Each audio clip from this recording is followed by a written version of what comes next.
Скажите, какие вот права, какие, ну, вы говорите, что рабские условия у таджикских трудовых мигрантов тут в России, в чем это проявляется? То есть это со стороны полиции, со стороны работодателя, со стороны, там, может быть, националистов?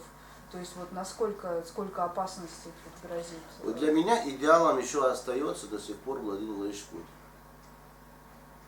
Из числа всех руководителей государств в мировом сообществе. Я не беру ни Таджикистан идеалом, ни Узбекистан, ни Белоруссию, ни там Германию. Да. Идеал есть после распада советского государства поступление или прибытие энное количество трудоиммигрантов на постпространство СНГ дает нам еще раз сказать о том, что эти люди пришли к родному брату, к старшему. Но никто из них не думал, что будет дальше. Если американцы думали, что в Сирии можно быстро навести порядок, как Саддам, как и Каддафи убрать Асаду, но они не думали, что это в конце концов придется эту проблему там решать российскому государству, с российским народом, с российским, соответственно, мощнейшим вооружением. Это мы сейчас стали свидетелями. Многое что также и Запад, и Америка, и Россия зависят друг от друга. Потому что играть как эквиваленте в рублях, в долларах валюта, говорит. Вот таджики приезжают в Россию, зарабатывают доллары. Они не приезжают сюда за русскими рублями, не за самани или там за тенге казахского. Они приезжают за долларами. Потому что в доме у них все это продается на доллары. Рухнул, соответственно, доллар, цена в России. Соответственно, это все рухнет и в тех странах, где мы называем страны СНГ, в частности Таджикистан. У нас трудоиммигранты, соответственно, составляют почти 50%, 48-45%, это ВВП Таджикистана. Но по сегодняшнему посмотреть, независимо, что их стало меньшее количество в России, или меньше начали получать, потому что те доллары, которые были, возможно, было бы поднимать экономику Таджикистана, сегодня нет, но все-таки какой-то, значит, мизерная сумма поступает в Таджикистан, а где-то выигрывает нынешний руководитель государства. В первую очередь, ну, ничего не сильно. Но мы видим, что мир буквально меняется в наших глазах. Ситуация, которая события, вы знаете, выступление всех президентов, в том числе лидеров держав в мире США и России в Организации Объединенных Наций 28 числа, 29. И сегодня продолжается. Это говорит о том, что якобы возник новый империализм. Это практически был империализм в течение 70 лет, и никаких там не было слова ислама. Я неоднократно выступал, говорю, если мы уважаем те люди, которые вероисповедание, у них сегодня в России ислам, я имею в виду конфессия ислама, надо отказаться, подобие, значит, озвучив в телерадиоканалах российских газетах слово исламская террористическая группа как государство.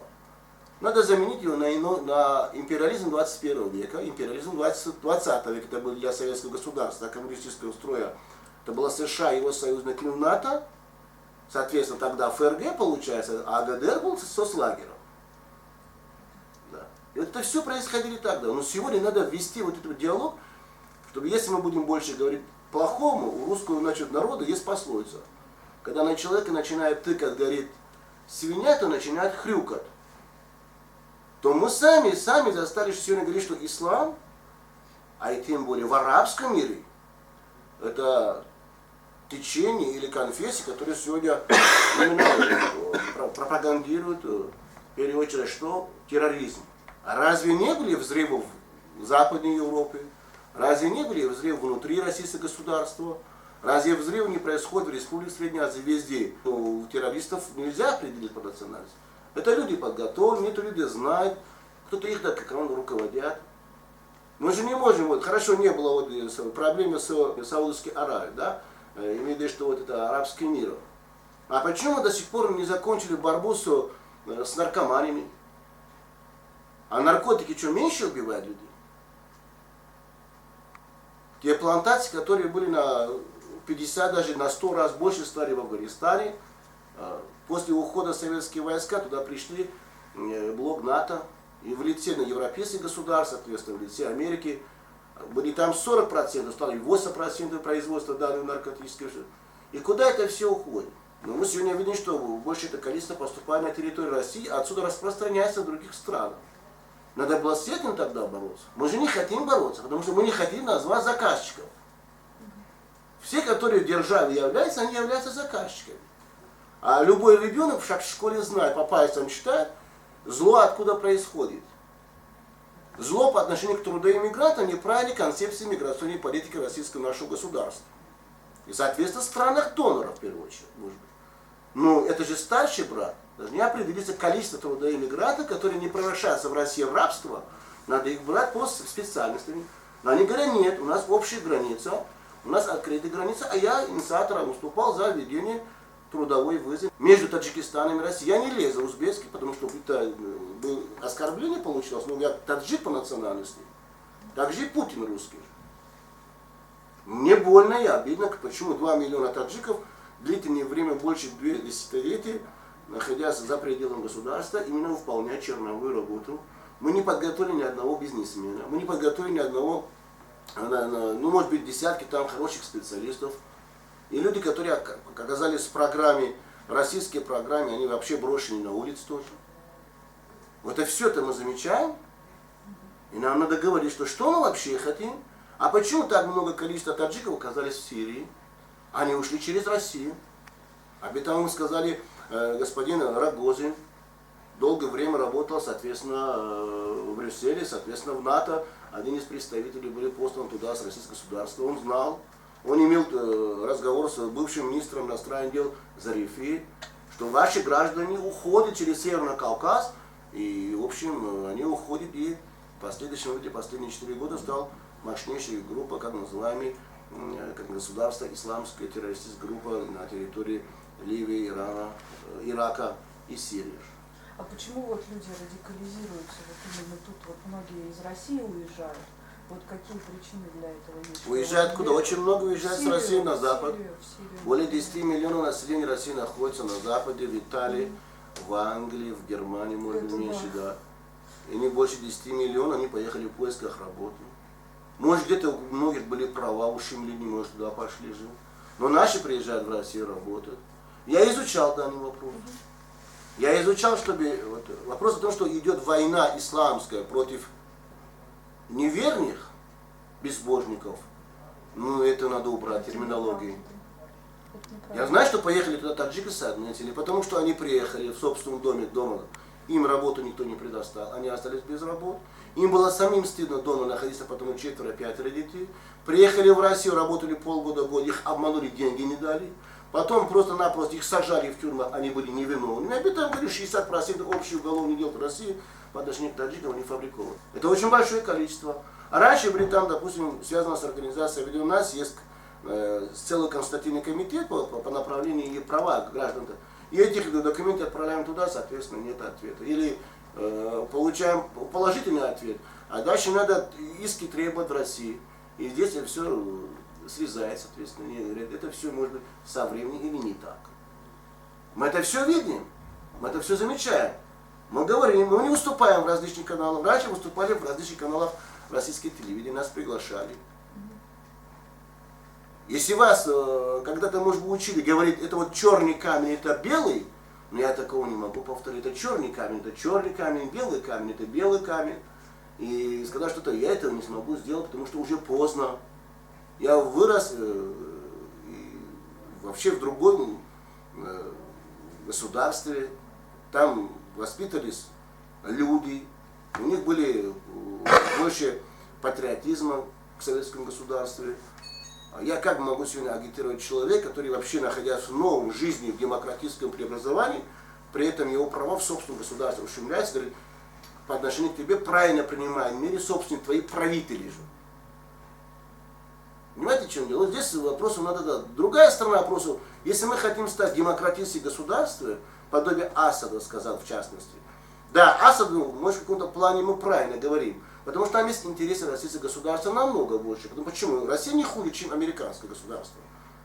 У России есть возможность сегодня быть со своими арабскими братьями, допустим. Но помимо этого, арабские братья в России есть и республики Средней Азии. Но другая вопрос, когда погибают люди. Россия должна об этом знать голос, правильно делает Путин, дал о себе знать. Потому что дал возможность, значит, странам НАТО и Америку, вы решаете этот вопрос. Я опять, как человек военный, сам себе задаю вопрос. Против кого вы воюете? Люди, которые там воюют, это финансирование отдельными государствами. Об этом должен был господин Путин говорить прямо с трибуны. Финансировал это, значит, исламское государство Израиль при поддержке США, при поддержке, значит, блока НАТО, Великобритании, Франции. Тоже, значит, предыдущий президент Франции Саркози, благодаря Каддафи, стал президентом. И они там в это время, они же сейчас финансируют, что это все как бы не было и ничего не происходит. Но страшно в чем? Почему мусульмане, они стараются делать мусульман враг мусульман? Почему католиков не происходит? Почему у самих иудеев, называемых, имеющих свои синагоги, все, у них это все не происходит? А надо сейчас создать военный трибунал против тех, которые его финансировали. Надо говорить об этом прямо с трибуны Организации Объединенных Наций. А мы сегодня это же люди, которые бездомные, обмануты на постпространстве СНГ. Они пришли и в Сирии воюют. Зачем жить в этой земле, когда тебе зарплаты не дают, тебе работу не дают, держа, между собой говорят, нас обманывают. Средства массовой информации у нас есть такой Соловьев, с утра до вечера говорит об Украине почему-то. Ему другие дела, мне нечем заниматься, что ли? Украина плохая страна, Украина никогда не была плохая страна. И народ Украины прекрасный. Ну садитесь на месте и решайте. Вы же славяне же. Решайте. И других государств Европы тоже славяне, если, по-моему, славяне. Славянские народы. Там тоже есть. Часть Югославии, имею в виду. Есть многие темы. Показать хорошие фильмы про Украину, показать хорошие фильмы про русского человека. Скажите, а вообще сильно говорят, что две причины, почему сейчас меньше едут на заработки в Москву, это с одной стороны экономический кризис, то, что рубль рухнул, а второе это то, что ужесточилось законодательство миграционное. Вы согласны с этим? Насколько сейчас стало сложнее? Первоначально действительно связано с падением рубля, в первую очередь. Потому что заработные платы трудовых мигрантов были на уровне 25-30 тысяч, мы считаем, или 18 тысяч дворники. Получили, где-то можно было иметь 600-700 долларов. Сейчас зарабатывать такую-то сумму надо иметь 50-60 тысяч рублей. Другая сторона вопросов законодательства в России неправильно против сегодняшних трудовых мигрантов, в частности, невозможно его выполнить. Ту задачу, которая перед мигрантом стоит. Третья сторона вопроса к тому, что законодательство толкает самих мигрантов, чтобы не выполнять это.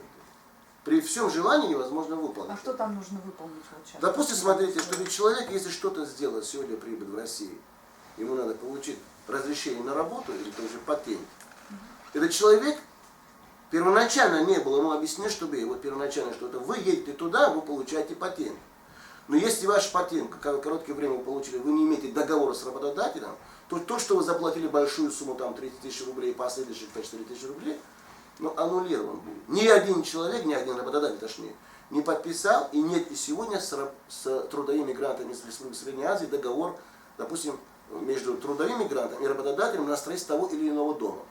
Отсутствует. Но об этом знает Федеральная миграционная служба России, знает. А почему они не хотят приостановить, чтобы, если не подписан договор, тогда вы не имеете права строительство вести. Но на этом стройке находятся опять иностранные граждане. Но они без документов. Это и есть коррупция. Значит, кто-то кому-то платит. Другая сторона... обогащаются за счет. Но это и есть коррупция. Но еще раз говорю, что если хотим жить, надо платить налоги. А чтобы я налоги платил, я должен получить заработную плату. Если мигранты не платят, откуда он заплатит вам 4 тысячи каждый месяц налогов? Он идет на совершение преступления. Потому что он занимал там, в Таджикистане, в кредите банки, денежное содержание, и с процентами большими.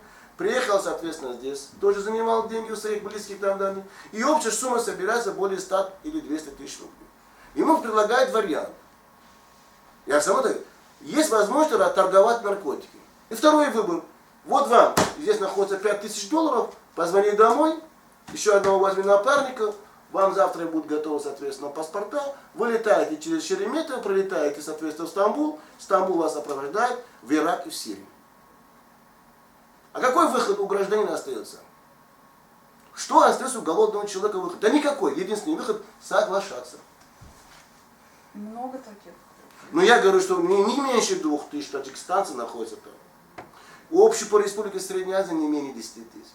Брать Россию, как сегодня говорят, 1800 человек, другие были еще чиновники в России, назвали цифру почти 3000. 2800, там 2900.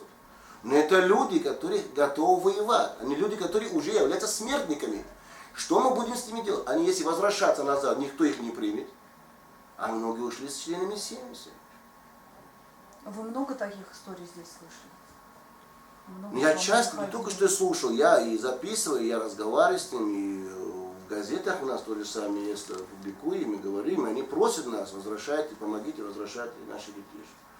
Но есть следующий пункт в организации Объединенных Наций, есть передвижение человека мы не можем остановить, где он хочет жить. Он говорит, я хочу в Турцию поехать, об этом не хочет говорить родители. Но это молодежь, это 18, 19, 20, 25, там, ну если 30 лет. Есть и среди людей, которые проходили различные службы и в Советском Союзе, и сегодняшнем нашем современном демократическом государстве. И они там же воюют. Многие из них погибли. Многие погибли. Там не война, которая, допустим, там готовит для вас полномасштабные, с карты, которые используют будете, где вы находиться, в каком окопе, с каким, соответственно, позывными.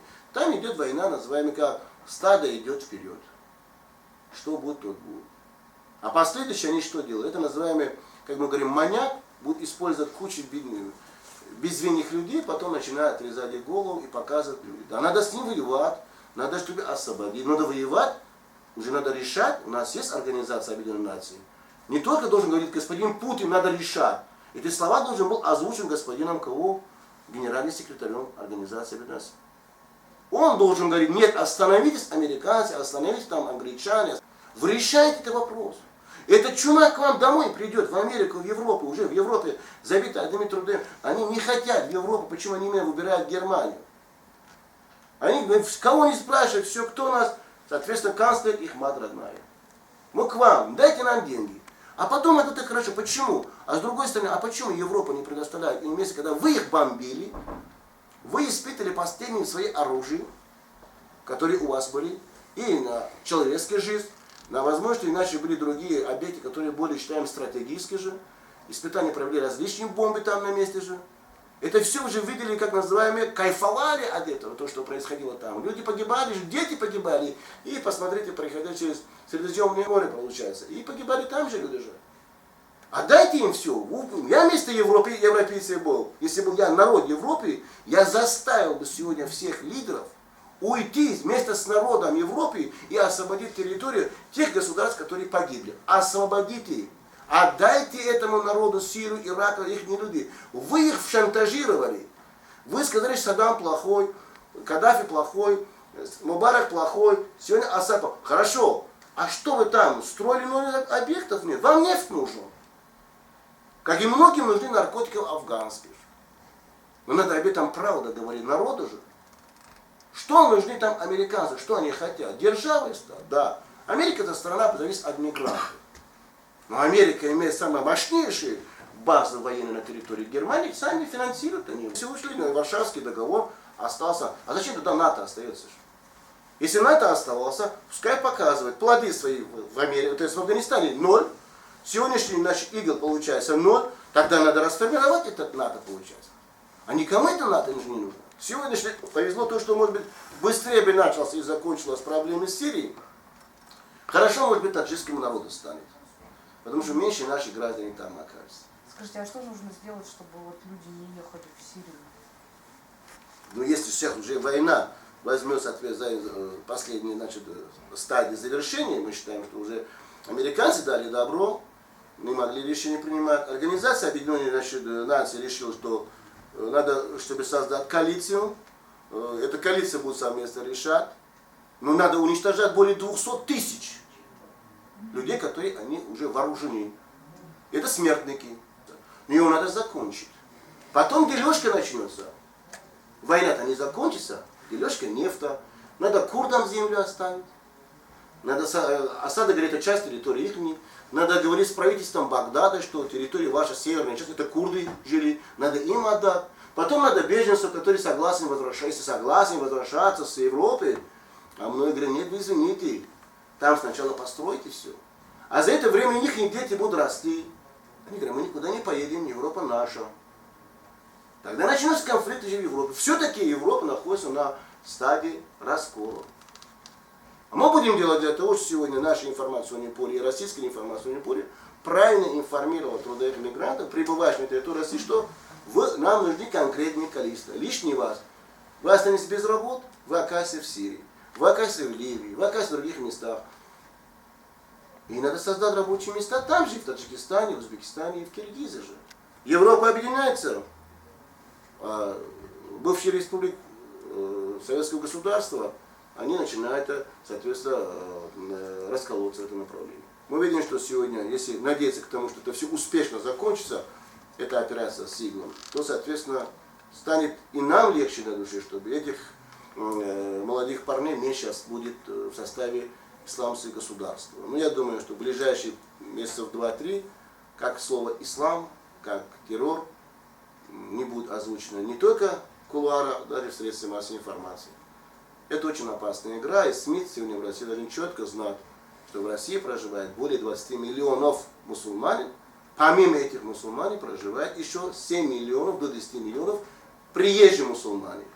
И они все сунниты. Там война идет с суннитами и шиитами. Если знаете сунниты и шииты в чем, никогда сунниты и шииты не ссорились. Трибунал, отдельный трибунал надо создавать. Кто сфинансировал, кто туда перебросил оружие, где их готовили. Вот за это надо. Тогда будет народу мирового сообщества будет интересно. Тогда и нам станет на душе легче. Поэтому есть много чего хорошего. Надо знать, что сегодняшняя Европа более считает цивилизованных странах. И не забывать надо самое главное, что Европа благодаря арабскому миру, в том числе Центральной Азии, начинает именно места, где мы говорим о науке, это Самарканд и Бухара, где ездили туда все самые хорошие кадры европейцы, изучали историю. Это все это цивилизация передавалась в Европе. Надо уважать, изучать. Спасибо вам огромное. Спасибо вам большое. Спасибо.